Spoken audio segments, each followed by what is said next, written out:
Hello and welcome to the What Caregivers Need to Know video show by eCareDiary.com. I'm Susan Baida, your host. I'm very pleased to bring a special guest to you today, the Area Agency on Aging's Brenda Slagle, who is the Family Caregiver Support Coordinator for the Allegheny County Area Agency on Aging. We're going to talk about her program called Linking Caregivers and Resources via the Family Caregiver Support Program. Brenda is not only the support coordinator for family caregivers for the AAA, but she serves as the senior companion on the Senior Companion Advisory Board, which is a group that provides companionship for older adults and respite for caregivers. Don't caregivers need respite, right? Absolutely. She is also on what's called the Mirage Committee, a collaboration between the Aging Network and adults with intellectual disability systems.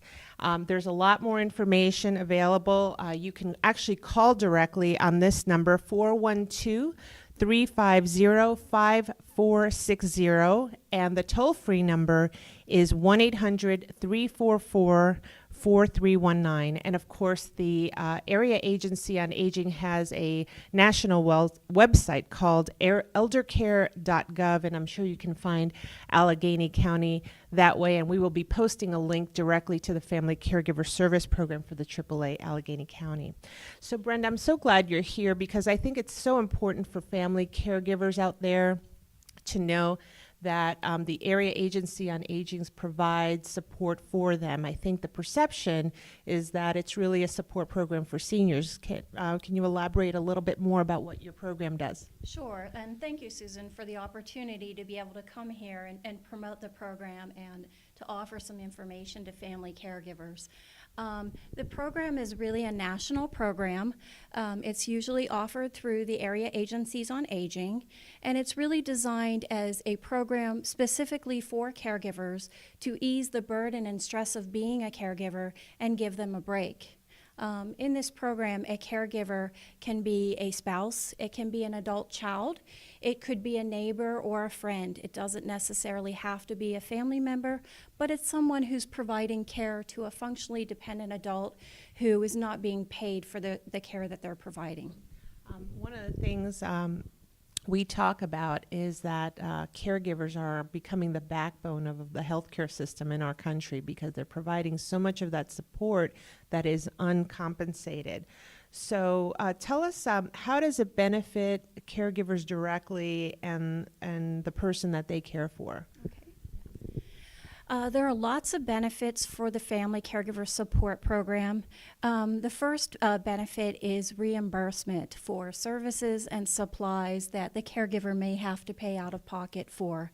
There's also reimbursement for home modifications or assisted devices for the person that they're caring for in their home. You are provided with a care manager who meets with the family and provides an individualized care plan of what the family most needs.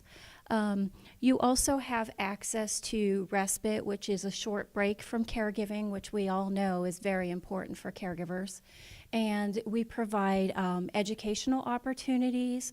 We provide lists of caregiver support groups regionally. And a lot more resources. The care manager can also assist people in filling out applications and referrals to other programs.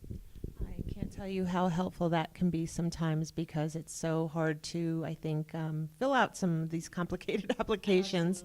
One question I actually have based on the response you gave is about compensation for expenses. So can you share some examples of what type of expenses caregivers would be compensated for? Sure. So there's 4 categories of reimbursement that caregivers can get. The first category is services.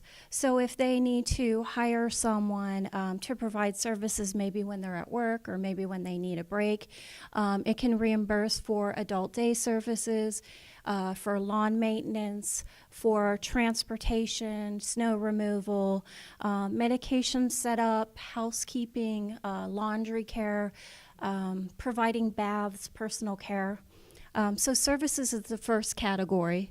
The second category would be caregiving expenses. So that could be something like incontinence supplies, wound care supplies, disinfectants, anything that the caregiver may have to purchase to help care for that person in the home. The third category would be reimbursements for home modifications, and they can get up to $2,000 for things like widening the sidewalks, adding a roll-in shower, grab bars in the bathroom, adding another railing in the stairwell so it's safer for someone to maneuver, or even adding a stair lift to the stair system so they can get up to the second floor. And the final category would be assistive devices or adaptive equipment. That would be something, for example, support hose, a lift chair, a reacher, maybe some monitoring equipment so they can monitor their loved one in the home while they're at work. So my next question would be, how does one qualify for the program or for some of these reimbursements? Oh, that's a great question.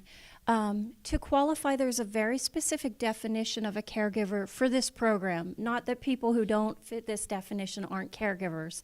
A caregiver is a person who is not compensated in any way to provide daily hands-on care to a loved one. Again, it can be a spouse, it can be an adult child, it could be a neighbor, it could be a friend. But they're the primary provider of hands-on care. And that doesn't mean that they don't hire people to provide additional care, but they're the one who's feeling the brunt of taking care of that individual. So because it's through the Area Agency on Aging, primarily it's an adult taking care of an older adult who's 60 or older. We also have programs for grandparents taking care of children or other relatives taking care of an adult with a disability. So there's a few different categories. There's also income guidelines apply, and it's based on the household income of the person who needs the care. And so it's a sliding scale. The more money that someone makes, they may get a reduced percentage of reimbursement back to them. So how does someone begin the enrollment process? It's really simple. The best way is to contact your Area Agency on Aging. I work for Allegheny County, so ours is called the Senior Line, and the phone number is 412-350-5460, or you can call the toll-free number at 1-800-344-4319. You can also, if you don't know the Area Agency on Aging's number in your area, you can call the Senior Line and they will give you that number. People can also refer via email, or they could even walk in, and we're located on the south side of Pittsburgh. So once they contact the Senior Line, the senior staff can answer any questions they have about the aging network in the region, and they'll assign your case to a care manager who will contact the family and plan for an in-home visit to make that individualized plan of what the family needs. So Brenda, our show airs nationally. We have a lot of people in Pittsburgh who are watching the show, but for those who are outside of the Pittsburgh or Pennsylvania state, the Area Agency on Aging is everywhere, correct? Yes. Absolutely, and this program is both a federal and a state program. Because we have the state lottery funds in Pennsylvania, the eligibility and the benefits of the program may vary slightly, but it is a national program. Yes. I am so grateful we have a lottery here in Pennsylvania and that these funds go towards the seniors who need them most. So thank you so much, Brenda, for joining us today. This was so informative. If you have any questions or if you want to get more information about the Area Agency on Aging, as Brenda had said, they are all over the United States, and they are there to help family caregivers. The national website is eldercare.gov, eldercare.gov, and the 1-800 number is 1-800-344-4319. Thank you all for joining us. Take care.